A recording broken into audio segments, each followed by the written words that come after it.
A terra indígena Uruê-Uauau abrange parte da Serra dos Pacás Novos e da Serra dos Uapianes. A primeira se distingue por conter o ponto mais elevado de Rondônia, o Pico do Tracoá, com 1.230 metros de altitude. A segunda possui altitudes não superiores a 600 metros. As paisagens são diversificadas e o relevo ora se apresenta em forma de colinas com ou sem mata, ora sob forma de chapadas tubulares e relevos residuais.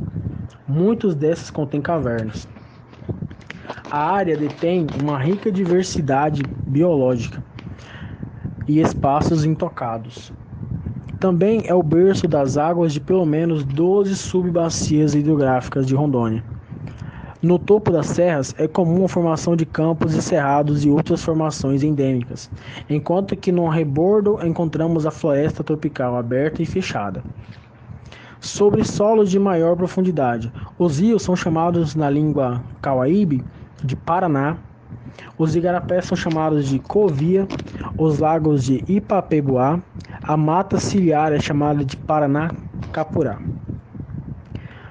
Na história da terra indígena, ocorreram sucessivas invasões, tanto por parte de madeireiros e seringalistas, quanto por camponeses em busca de terras. As invasões se intensificaram a partir dos anos 80 e persistem até hoje. A baixa fiscalização dos órgãos públicos responsáveis e o isolamento da área contribuem muito para que o quadro se agravasse. Denúncias são feitas frequentemente. O governo de Rondônia firmou um acordo de fiscalização das invasões nas terras indígenas.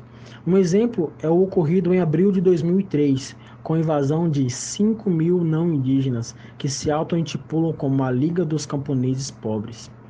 Sua retirada se deu semanas depois e envolveu uma operação conjunta de diversos órgãos públicos: Polícia Federal, FUNAI, IBAMA, INCRA, Batalhão de Polícia Florestal e a Secretaria de Segurança Pública do Estado de Rondônia e a Organização Canindé.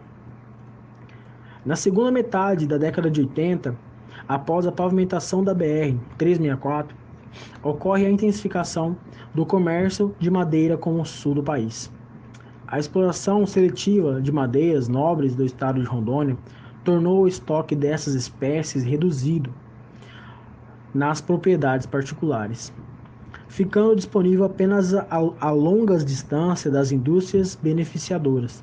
Com isso, o furto de madeiras nas terras indígenas, principalmente as madeiras nobres, que são o magno e a cerejeira, também se intensificou. Várias cidades com dezenas de serrarias estão instaladas na periferia das terras indígenas. Avalia-se que 90% do magno e 80% das cerejeiras que chegam nas indústrias madeireiras de Rondônia são provenientes de terras indígenas ou de unidades de conservação, configurando-se madeira ilegal. Somando-se à pressão do comércio de madeira, cresce a população do entorno das unidades de conservação. Como estratégia eleitoral, foram criados muitos municípios no estado, parte desses sem infraestrutura, com pequena população e sem capacidade de arrecadação para a sobrevivência. Em 1991, o estado de Rondônia possuía apenas 40 municípios. Hoje, tem 52. Vários municípios criados incidem mais de 50% da área territorial dentro de terras indígenas. Diante desta realidade, a tendência é haver cada vez mais pressão antrópica nas terras indígenas. Nas 3 últimas décadas, a luta contra as invasões dos pecuaristas e agricultores e garimpeiros e contra ações das madeireiras que já furtaram em uma década mais de 500 mil metros cúbicos, principalmente de madeira nobre. Nesses últimos 10 anos foram realizados na terra indígena e no Parque Nacional um grande número de fiscalizações. As ações que tiveram sucesso levaram à abertura de dezenas de inquéritos policiais, com a apreensão de quase uma centena de veículos, entre caminhões e tratores.